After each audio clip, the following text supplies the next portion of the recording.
Que les bénédictions de la lumière de la vie soient avec vous. Paix et bénédiction à chacune et à chacun de vous. Otep.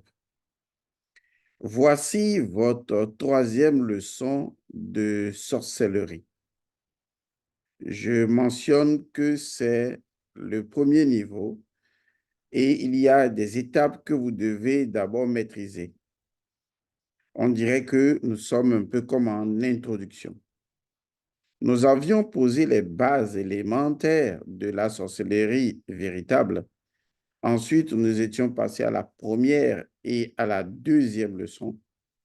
Et voici donc la troisième leçon pour les personnes qui s'appliquent, qui se préparent à une véritable formation en matière de sorcellerie.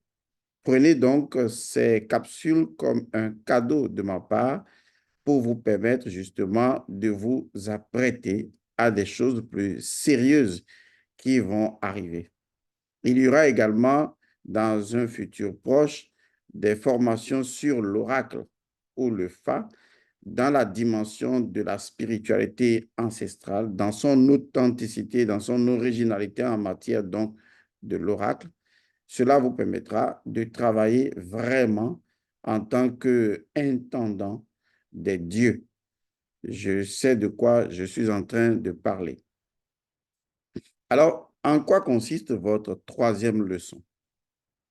Votre troisième leçon en sorcellerie véritable consiste justement à créer un channeling, c'est-à-dire une connexion entre vous et tous les sorcières et sorciers de votre lignée de sang. Vous ne pouvez pas disposer d'un potentiel en matière de sorcellerie si vous ne maîtrisez pas le code du sang, parce que la sorcellerie est toujours en relation avec le sang et son code. J'ai écrit un livre intitulé « La vérité du sang ». Dans ce livre, j'ai présenté de façon métaphysique, en parlant bien sûr de la métaphysique de la nature ou le savoir ancestral, j'ai parlé justement dans ce livre, La vérité du sang, livre qui est vendu sur Amazon ou qui est vendu dans les pays comme le Bénin et le Togo ou sur commande. J'ai expliqué, excusez-moi la répétition une dernière fois, dans ce livre, ce qu'est le sang, le nom du sang et les différents éléments de code en matière du sang. Il y a une chose qui est fondamentale à reconnaître, c'est que le sang est métaphoriquement le Noun, l'océan primordial, et que le sang est le Nil est le Noun, l'océan primordial. Une fois que vous maîtrisez cette connexion entre le sang et l'océan primordial, et que vous retournez maintenant à l'océan primordial en y entrant et en comprenant toute sa métaphysique, c'est-à-dire tout ce qui concerne sa science, sa spiritualité et sa magie, alors vous comprendrez qu'en fait, dans votre sang se trouve, entre autres codes, le code de la sorcellerie. Et donc, disais-je, dans le sang se trouvent toutes les divinités connues sous l'appellation métaphysique de principe premier, parce que le Noun contient toutes les divinités et donc tous les principes premiers. Il en est de même de votre sang. Et donc, votre sang n'est pas seulement du sang, c'est une identité hautement spirituelle avec comme indice de valeur métaphysique justement le Noun. Et le sang est fondamentalement Osiris. Le sang contient également la magie de la Maat.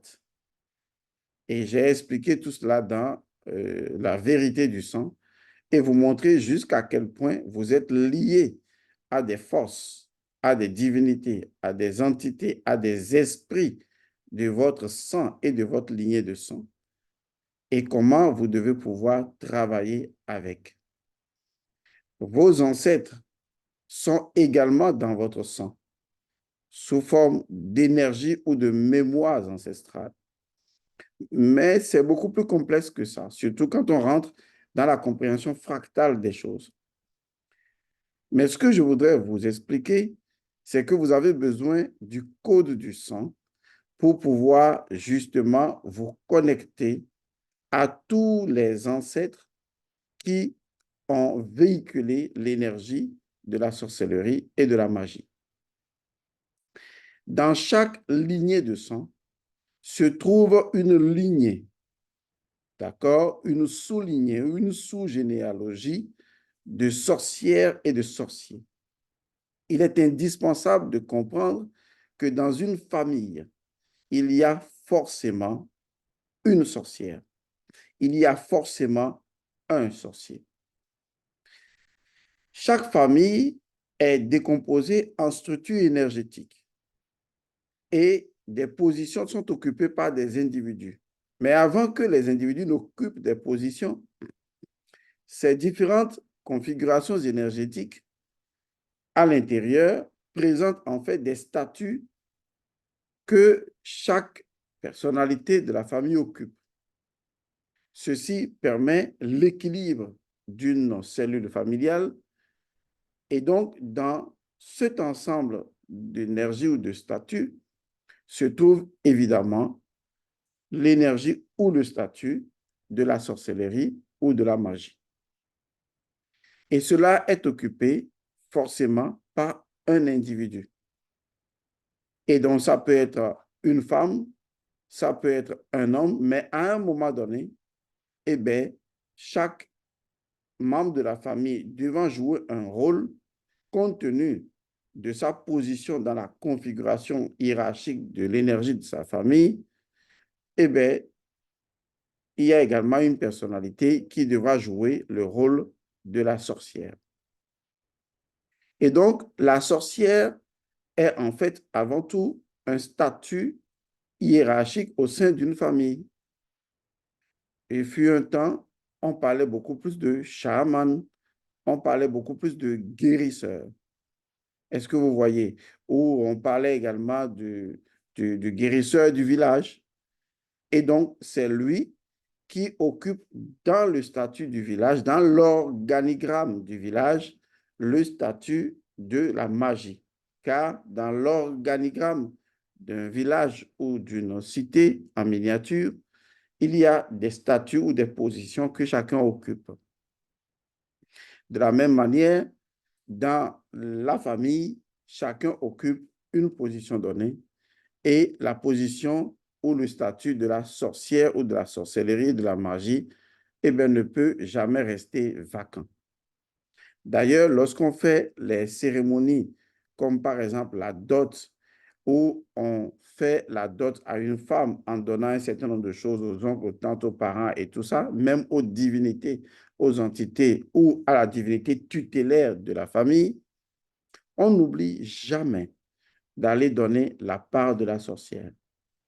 Parce que si vous ne donnez pas cette part de la sorcière, eh bien, elle viendra tout gâter, puisque c'est elle, la part de la sorcière, qui doit juger de l'efficacité, de l'équilibre dans la magie cérémonielle que vous venez d'orchestrer.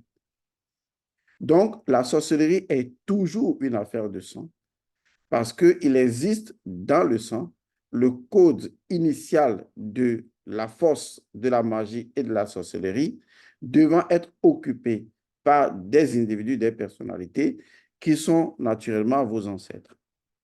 Et donc, si aujourd'hui vous avez envie d'utiliser cette force de la sorcellerie et de la magie, vous êtes obligé de vous connecter à ce potentiel qui existe déjà dans votre sang, qui existe déjà dans les ancêtres constituant votre sang, et vous devez réveiller ces forces à l'intérieur de vous.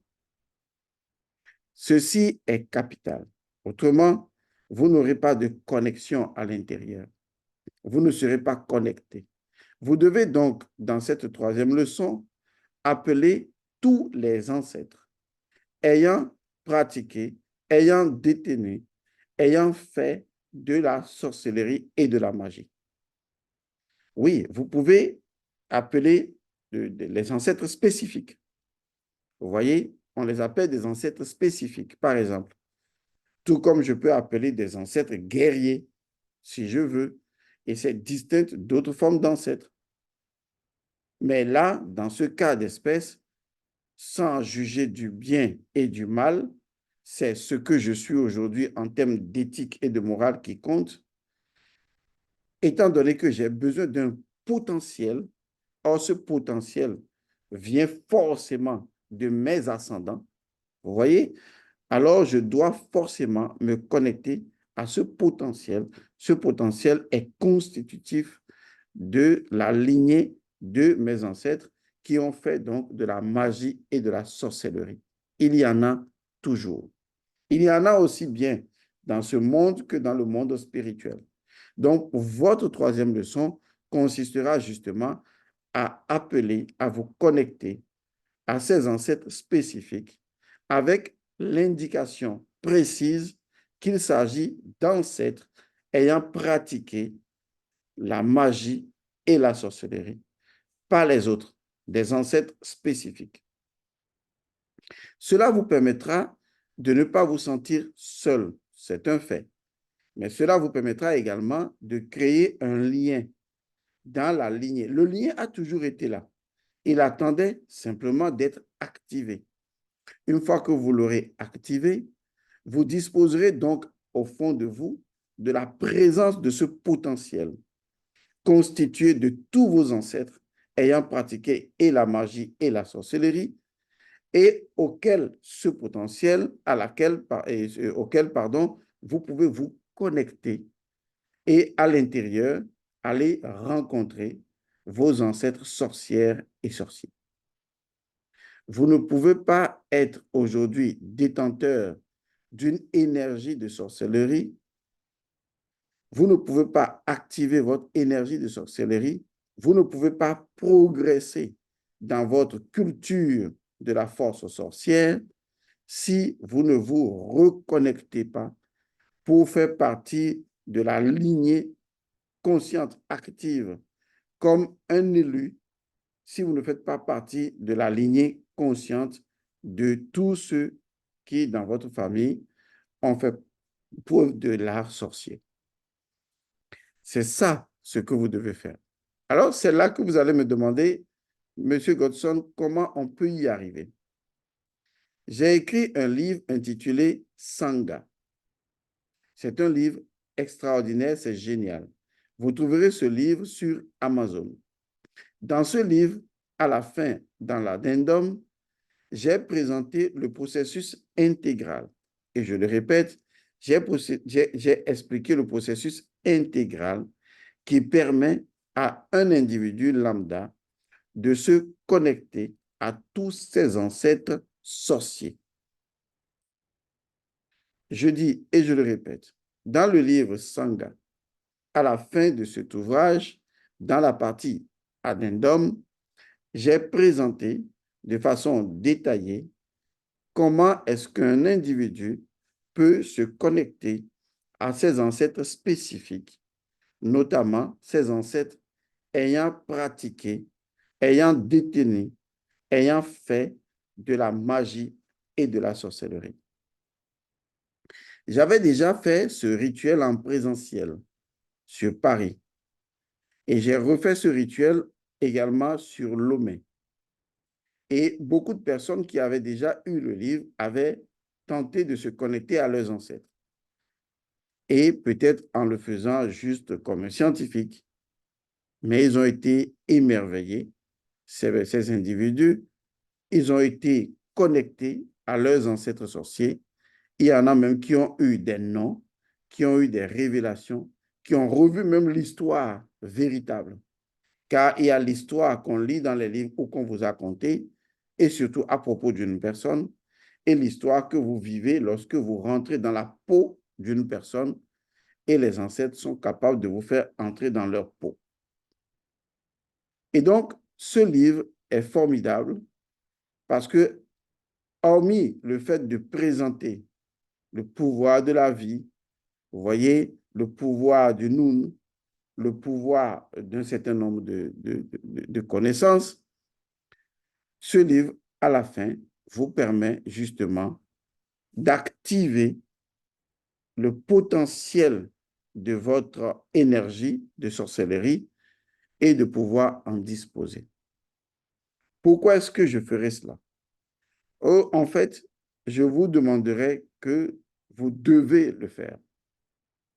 Parce que quand on parle de la sorcellerie, on a déjà expliqué, tout le monde veut voir uniquement le côté maléfique de la chose. Mais en réalité, eh bien, la sorcellerie, c'est tout simplement un ensemble de connaissances.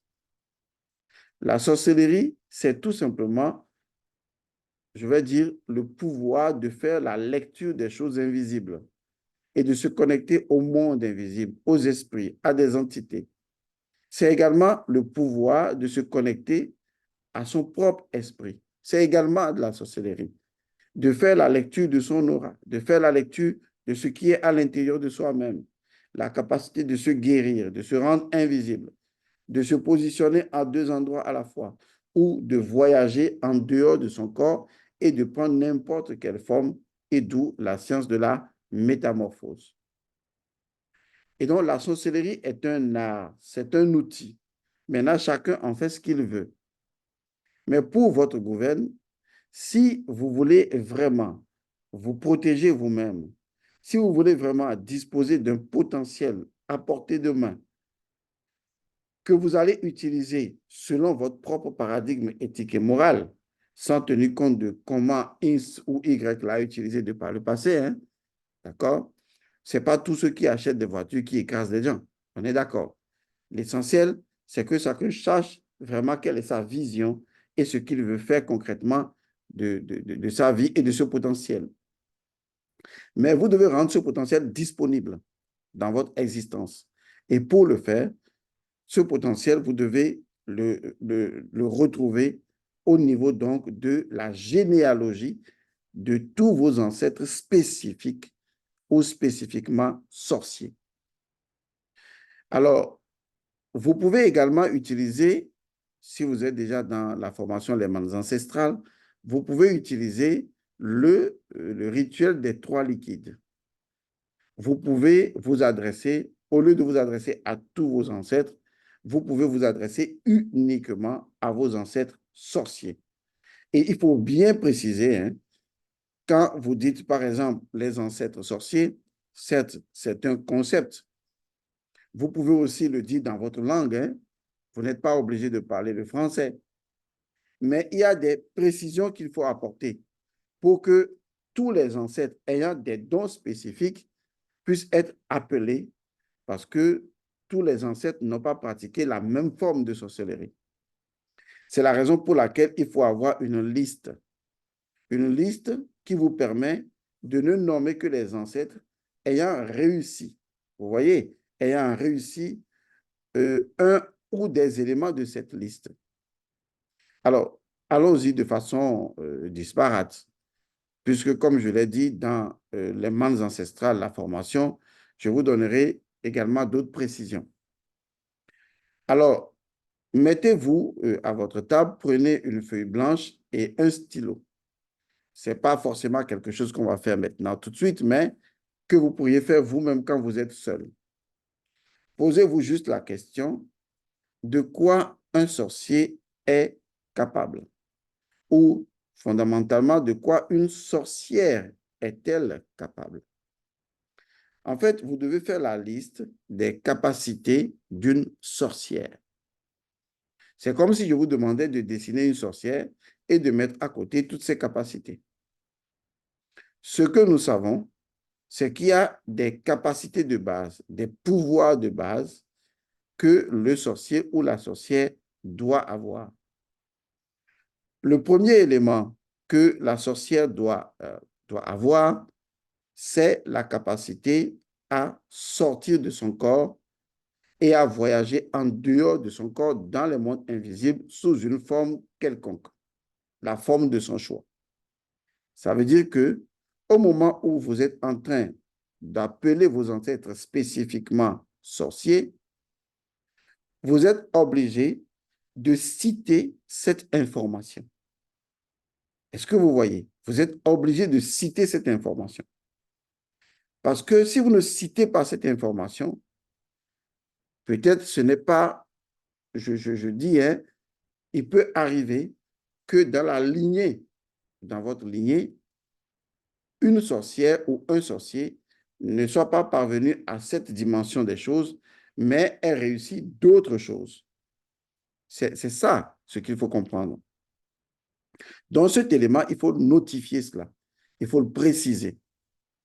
Parce que votre pouvoir de la langue AD, D ou DOT, c'est la capacité de générer des énergies différenciées. Alors, pour que des énergies différenciées soient, il faut le Dieu Ptah, celui qui maîtrise toutes les énergies fondamentales et qui peut être différencié par DOT.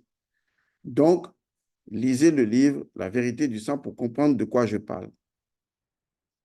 À partir du moment où je comprends que je dois notifier distinctement les choses, eh bien, je peux également préciser que je fais appel, puisque le formulaire est dans ce livre, je fais appel donc à tous mes ancêtres, sorcières et sorciers, qui ont maîtrisé, vous voyez, qui ont pratiqué et qui ont maîtrisé l'art de la guérison par les plantes. Vous voyez que c'est encore spécifique. Vous pouvez également notifier les ancêtres, spécifiquement sorcières et sorciers, qui ont maîtrisé l'énergie tellurique. Vous voyez, exactement. Vous pouvez également appeler des ancêtres spécifiques qui ont maîtrisé ce qu'on appelle l'invisibilité. Vous pouvez également appeler les ancêtres qui ont eu la capacité de raccourcir leur chemin, par exemple, qui sont en mesure de marcher sur 10 kilomètres en 1 minute. Il faut spécifier, il faut notifier cela. Vous pouvez également appeler des ancêtres qui sont capables d'entendre ou de lire l'énergie des plantes, d'entendre les oiseaux et d'entendre la nature parler. C'est également une hiérarchie d'ancêtres spécifique. Parce que si vous ne spécifiez pas cela, certains ancêtres pourraient ne pas se sentir concernés. Même si vous dites tous les ancêtres sorciers, il faut spécifier. Vous aurez encore beaucoup plus d'ancêtres. Le potentiel est grand, n'est-ce pas? Vous pourriez également appeler tous les ancêtres sorcières et sorciers qui sont dotés d'une intelligence inouïe, capable de comprendre les choses instantanément, parce que vous avez besoin de cette intelligence peut-être pour réussir dans votre vie professionnelle. Vous devez les appeler. Vous pouvez appeler également les ancêtres sorcières et sorciers qui sont détenteurs d'une mémoire infaillible, d'une mémoire incroyable. Parce que vous auriez besoin dans la suite de détenir leur mémoire. Vous devez appeler et notifier également les ancêtres qui sont capables de prononcer le verbe et de faire agir instantanément les choses, qui ont cultivé le pouvoir du verbe, le pouvoir du Bessa. Vous devez les notifier. Vous pouvez également appeler les ancêtres qui non seulement peuvent parler pour notifier le pouvoir du verbe, mais également peuvent, grâce à leur pouvoir du verbe, agir sur les 4 éléments. Vous devez notifier ces ancêtres. Vous voyez déjà que la liste est extrêmement longue. C'est pourquoi je demande que vous devez faire la liste de tout ce que le potentiel de la sorcellerie est en mesure de faire et d'appeler tous ces ancêtres et les notifier selon leur capacité distinctive pour les appeler. Et plus vous êtes plus précis, plus vous aurez une sous-généalogie d'une ancêtre, parce que justement, tous les sorciers n'ont pas les mêmes capacités. sorcières. Vous comprenez donc que à ce niveau, et je vous renvoie à ce livre Sangha où se trouve la procédure pour appeler ses ancêtres spécifiquement sorcières et sorciers, ou vous pouvez également le faire en restant dans la formation Les mannes ancestrales, dans le rituel des 3 liquides. Votre objectif, votre vision, c'est justement de faire venir les ancêtres sorcières et sorciers. Et dans ce rituel, vous devez également préciser que vous voulez les rencontrer et voir leur visage. Vous pouvez également ajouter les ancêtres qui ont la capacité des formules incantatoires parce que leur particularité ou leur expertise ou leur force, c'est de pouvoir prononcer des formules incantatoires. Et ce type de force occulte existe également en termes de sorcellerie. Vous pouvez également demander à rencontrer les ancêtres sorcières et sorciers qui sont capables justement de, disons, de parler au sang. Oui, de parler au sang. Ou qui sont capables d'utiliser le pouvoir de la pensée pour agir sur les gens. Vous voyez donc que c'est un travail monstre. Et lorsqu'on le fait avec une liste devant soi, que dans cette liste, vous ayez un ancêtre qui ait cette capacité ou pas, ça ne pose pas de problème. Ce qui est important, c'est de ne pas rester vague, car certains ancêtres pourraient ne pas se sentir concernés. Vous pouvez également appeler les ancêtres sorcières et sorciers qui sont des initiateurs en matière de sorcellerie et qui sont capables de donner des mots secrets, qui sont capables de donner la sorcellerie à d'autres personnes. Et quand vous faites ces genres de pratiques, vous ne devez avoir en votre cœur aucune notion de mauvais ou de bon sorcier. Ce que vous recherchez, c'est le potentiel de sorcellerie. Et ce potentiel, c'est justement les capacités sorcières. Il y en a énormément. Le reste, qu'un ancêtre l'ait utilisé de façon malfaisante ou de façon bienfaisante, ça importe peu. Ce qui est important, c'est les capacités. En soi, une capacité est toujours neutre par nature.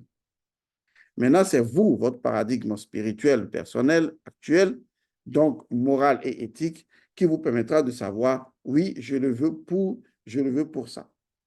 D'ailleurs, lorsque vous allez rencontrer vos ancêtres sorciers, ils savent déjà en votre fort intérieur vers quoi balance votre énergie. Je ne vais pas dire vers le bien, mais en fait, ils sentent que votre énergie balance dans le fait d'aider les autres. Et donc, ils viendront à vous en respectant cela ou en souscrivant à cet état de fait. Mais quand votre cœur est sombre, bien sûr, vous rencontrerez également d'autres ancêtres, mais vous serez tenté d'utiliser ce potentiel, ce pouvoir à des fins négatives. Donc, il ne s'agit pas du problème de ses capacités, il s'agit de l'individu qui veut exploiter ses capacités-là. Donc, voilà donc votre troisième leçon. J'espère que vous l'avez comprise. Il s'agit notamment de créer à l'intérieur de vous une connexion avec tous vos ancêtres, spécifiquement sorcières et sorciers. Le modus operandi pour y arriver se trouve dans le livre Sangha, à la fin, dans Addendum. Donc, si vous le souhaitez, point forcément besoin de lire tout le livre, mais ça vous ferait du bien de le lire ou d'aller directement dans Addendum. Vous pourriez également, si vous êtes déjà dans la formation Les mannes ancestrales, lorsque vous êtes en train de communiquer avec votre âme, vous connaissez ce rituel-là, et de libérer vos ancêtres et de les ramener chez vous, vous connaissez également ce rituel, vous pouvez justement, de fortes intentions, profiter de l'occasion, ou peut-être même ce qui vous pousse à faire ce rituel-là, pour vous adresser à tous les ancêtres libérés, mais les ancêtres spécifiquement sorcières et sorciers. Je profite de l'occasion pour dire que si vous ne libérez pas vos ancêtres, eh bien, ils ne peuvent pas vous aider. Car si les parents accouchent des enfants, c'est pour qu'un jour, les enfants puissent les accoucher. Si les parents affranchissent les enfants, c'est pour que demain, les enfants puissent affranchir leurs parents. Si les parents sont les parents des enfants, c'est pour que demain, les enfants deviennent les parents de leurs parents. Car vous êtes obligés de mettre vos parents au monde. Ce processus a toujours été connu en Afrique. Je vous dis cela parce que vous êtes dans l'actualité de la vie, vous êtes le sauveur de vos ancêtres. Vous êtes le libérateur de vos ancêtres parce que vous êtes Horus, celui qui porte actuellement le sang. Et dans l'activité actuelle, peut donner le mot d'ordre pour que le passif générationnel puisse répondre. Car c'est celui qui est dans l'actualité présente qui a force et loi et qui peut décréter par le pouvoir du verbe les choses. Lisez le livre La vérité du sang pour comprendre le pouvoir horien ou le pouvoir d'Horus et le fait que vous êtes Horus, que le sang est Horus, que le sang est Osiris et vous allez connaître comment utiliser ce pouvoir-là pour asseoir votre souveraineté, votre autonomie et surtout votre position royale sur les entités actuelles de votre sang. Il y a également la magie de la transsubstantiation qui permet de transformer la substance sanguine en quelque chose de différent.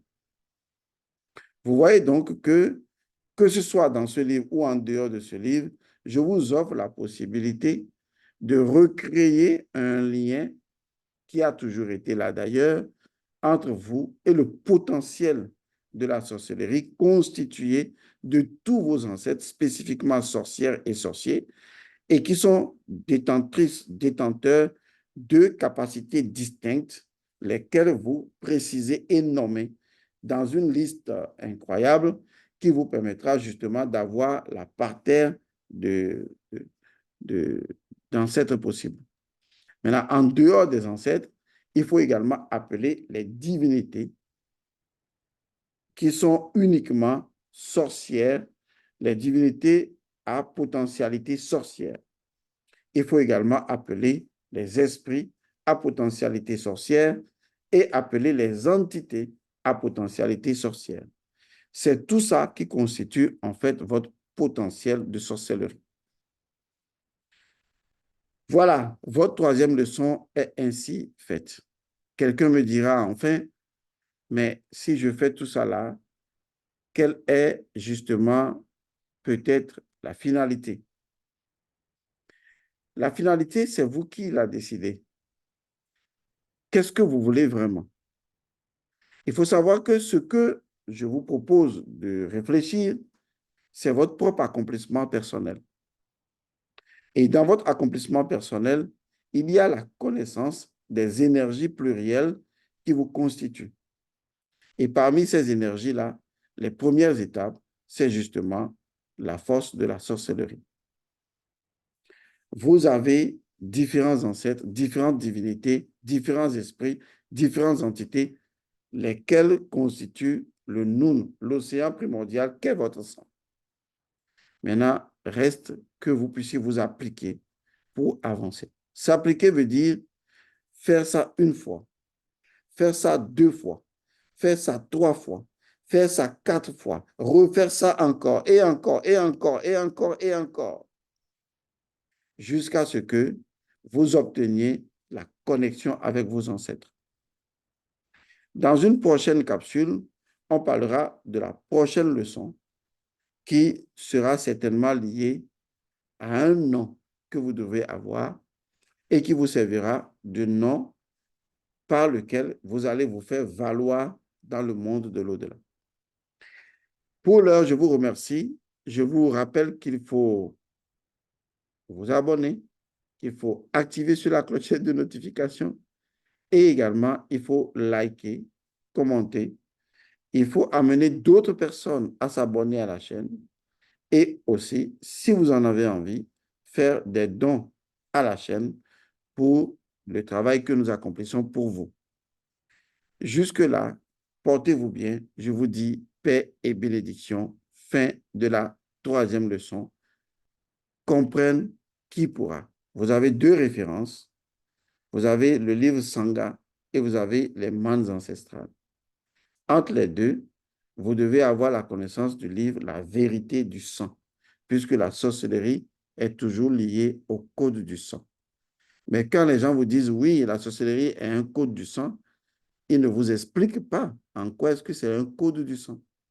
Je vous ai donné un aperçu, à savoir que le code du sang est lié au fait que tous vos ancêtres, spécifiquement sorcières et sorciers, constituent un potentiel que vous devez activer. Ou des fois, un potentiel que d'autres personnes activent et l'utilisent contre vous. Quand vous avez ce potentiel en vous, vous pouvez être toujours atteint par la sorcellerie. Il n'y a rien à faire. Maintenant, est-ce que c'est en fuyant pour aller à Washington, D.C. ou en allant à la Tour Eiffel sur Paris ou en allant peut-être au Canada ou en Allemagne ou en Russie que vous allez échapper à la sorcellerie? Absolument pas. Parce que la personne peut aller aussi loin qu'elle veut, mais la personne demeure aussi proche dans le sang du sorcier, puisque nous tous, nous appartenons à notre sang et nous tous, nous sommes toujours dans notre sang, quel que soit l'endroit où nous nous trouvons. Et quelqu'un qui est de notre lignée de sang, nous sommes dans le sang qui circule en lui, tout comme il est dans le sang qui circule en nous. La solution qui se révèle à nous aujourd'hui, c'est de détenir les connaissances qui nous permettent, en utilisant les mêmes outils, pas de la même manière, en utilisant les mêmes outils, de pouvoir asseoir notre souveraineté, notre autonomie et notre sécurité-sûreté. Je vous remercie et je vous retrouve prochainement dans une autre capsule. Paix à vous.